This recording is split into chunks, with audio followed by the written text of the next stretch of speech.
50 1 മുതൽ 26 വരെയുള്ള വാക്യങ്ങൾ. യാക്കോബിനെ സംസ്കരിക്കുന്നു. ജോസഫ് തന്റെ പിതാവിന്റെ മുഖത്തേക്ക് കമിഴ്ന്നു വീണ് കരഞ്ഞുകൊണ്ട് അവനെ ചുംബിച്ചു. അവൻ തന്റെ ദാസന്മാരായ വൈദ്യന്മാരോടും പിതാവിന്റെ ശരീരത്തിൽ പരിമള ദ്രവ്യങ്ങൾ പൂശാൻ ആജ്ഞാപിച്ചു. അവർ അങ്ങനെ ചെയ്തു. അതിനാൽ 40 ദിവസം എടുത്തു. കാരണം പരിമളയും പൂശി തീരാൻ അത്രയും ദിവസം വേണം. ഈജിപ്തുകാർ 70 ദിവസം അവനെ ഓർത്ത് വിലപിച്ചു.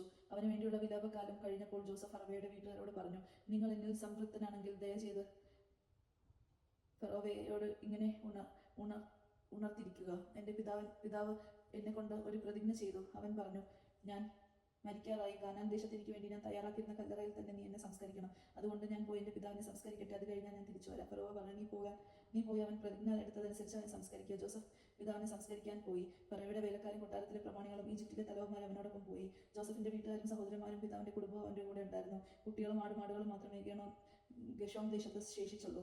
രഥങ്ങളും കുതിരക്കാരും അവനെ അനുഗമിച്ചു. അത് ഒരു വലിയൊരു സംഘമായിരുന്നു. ജോർദാൻ അക്കരെയുള്ള അത്താത്തിന്റെ സ്ഥലത്തെത്തിയപ്പോൾ അവർ ഉച്ചത്തിൽ വിലപിച്ചു. അവൻ 7 ദിവസം പിതാവിനെ ഓർത്ത് വിലപിച്ചു. നാട്ടുകാരനായ കാന്യാന്യർ അത്താറിന്റെ മെത്തികളത്തിൽ നടന്ന ഈ വിലാപം കേട്ടപ്പോൾ ഈജിപ്തുകാർക്ക് വളരെ ഗൗരവമുള്ള ഒരു വിലാപമാണിതെന്ന് പറഞ്ഞു. അതുകൊണ്ട് ആ സ്ഥലത്ത് ആബേൽ മിസ്രൈം എന്ന പേരുണ്ടായി. അത് ജോർദാൻ അക്കരെയാണ്.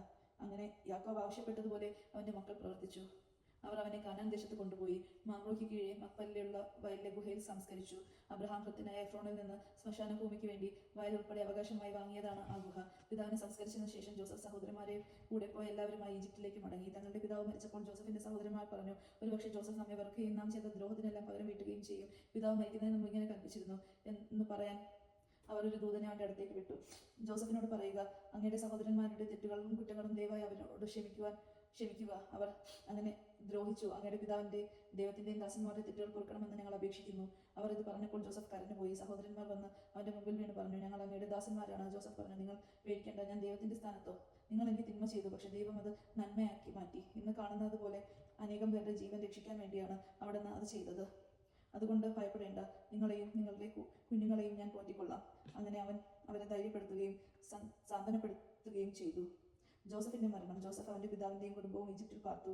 ജോസഫ് 110 കൊല്ലം ജീവിച്ചു. എഫ്രായിമിലെ 3 തലമുറയിലെ മക്കൾ അവനെ കണ്ടു.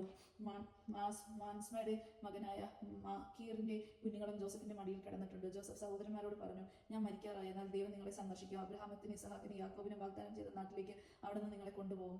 ദൈവം നിങ്ങളെ സന്ദർശിക്കുമ്പോൾ നിങ്ങൾ എൻ്റെ അവശിഷ്ടങ്ങൾ ഇവിടെ നിന്ന് കൊണ്ടുപോകണം എന്ന് എൻ്റെ സഹോദരന്മാരോട് പറഞ്ഞ ജോസഫ് അവരെ കൊണ്ട് പ്രതിജ്ഞ ചെയ്യിപ്പിച്ചു.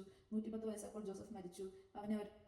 അവർ അവനെ പരിമളദ്രവ്യം പൂശി ഈജിപ്തിൽ ഒരു ശവപ്പെട്ടിയിൽ സൂക്ഷിച്ചു. ദൈവജനമാണ് നാം കേട്ടത്. നമുക്ക് ദൈവത്തെ സ്തുതിക്കാം. ക്രിസ്തുവേ, അങ്ങേക്ക് സ്തുതി.